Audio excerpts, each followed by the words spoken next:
Why, hello there, Vortex.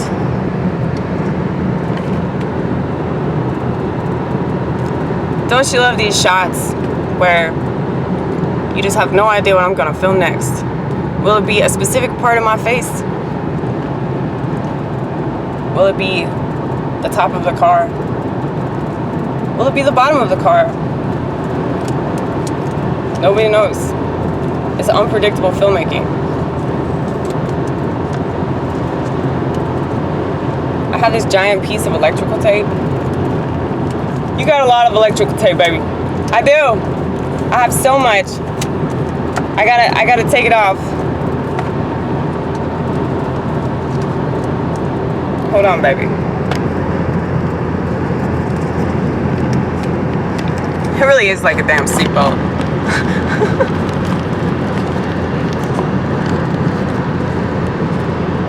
Okay, we gotta get another piece though.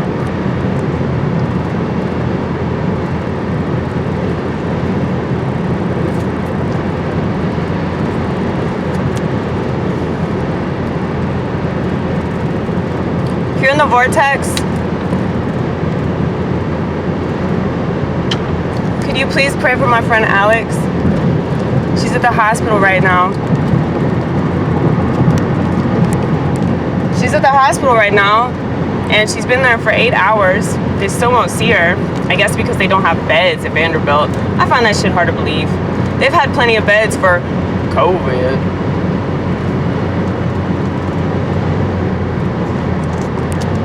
It seems like that's the only thing they take seriously.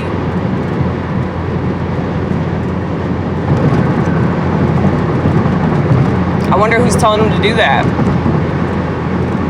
I wonder if it has anything to do with the people telling them to do that.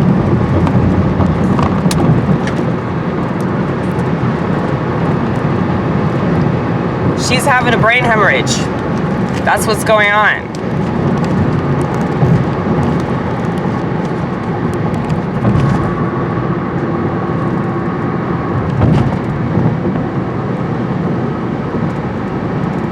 Because I looked this shit up. And she knew I was going to look this shit up.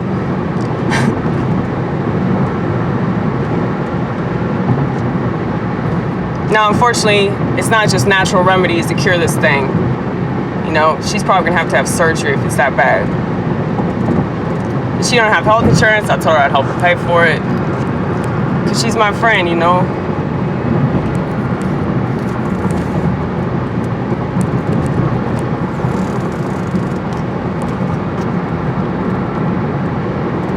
I told her we know how to sell drugs. I'm kidding, that's a joke. I'm a jokester. I'm a comedian. I'm not a comedian though, you know, so you might not take me seriously on Netflix, but comedians, get it? Commie, they're all communists. They all believe in censorship.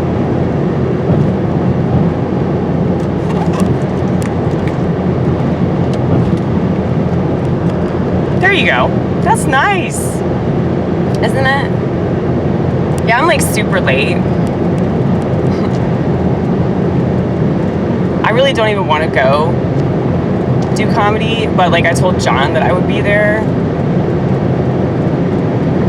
They always start late anyway. They say they'll start at 9:30. Sometimes they don't even start till 10. So you're really not going to be there that late.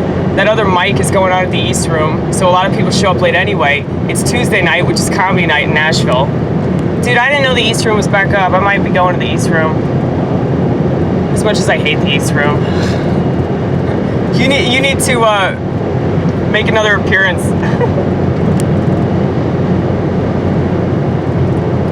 The East Room was the place where I pissed off, what's her face? I'm not gonna say her name. Because I'm not gonna talk trash about this bitch because of like all the trash that she's talked about me on the internet. But you guys already know the story. I pissed somebody off. They got all butthurt because they're not as funny as me. Imagine that. And I tried to do the responsible thing, clean up my side of the street, talk about it, you know, big girl to big girl.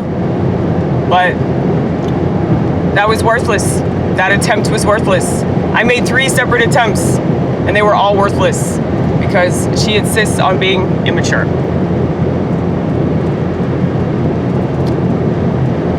But I think it has a lot more to do with her political beliefs than the stuff that she makes it about, you know? And I realize that, which is why I don't really hold it against her. Like, I wasn't even mad about it. I just feel sorry for her because she got sucked in to all that shit. And, you know, if she wasn't, she has comedic potential too, but she just says the same stuff over and over again. And because she's so wrapped up in the identity politics, it's like, you can't be funny if you're doing that. I've tried to tell, you know, dude, my Marxist friend, I've tried to tell him, you know, to drop that stuff because it's just not funny. It just makes people uncomfortable. I mean, black people don't even like it. Like, when white people get up there and bitch about white people, black people don't like that shit at all. Because it's just disgusting, you know? And you're making it obvious that you're just doing it to try to be relevant. You know what I mean? Like, I'm gonna get up here and talk about race because that's what I'm supposed to do, you know? Because I got that privilege. Yes, you have the privilege to be sold, and nobody will talk about it. you have the privilege to grow up in poverty, and nobody cares. Nobody cares about it because, you know, you're of the Caucasian persuasion, so, you know, it doesn't count. Appalachia doesn't count, you know? Trailer park doesn't count. And, you know, if you're in the ghetto, like a bunch of people I saw last night, a bunch of white people were walking around in the projects, you know, but they don't count either. They don't count. Now, if you think that I'm trying to, like, diminish what racism we do have in this country, you're very wrong. I can fucking see it. But maybe it's just not a Southern thing, which is kind of weird, you know, considering the turn of events, considering the way that our country used to be. It's just, this country just gets worse and worse every fucking day. But anyway, so I'm going to the white supremacist mic tonight. You should say that because that's funny.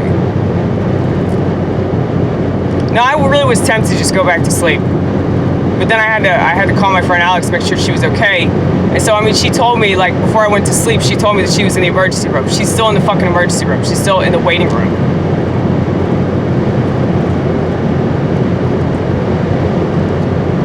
She's having seizures. She's blacking out.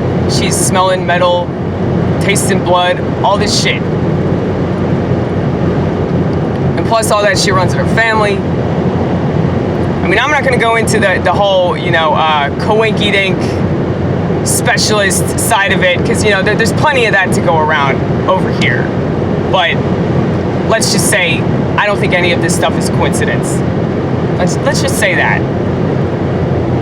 Fuck you, algorithm. I will win this game.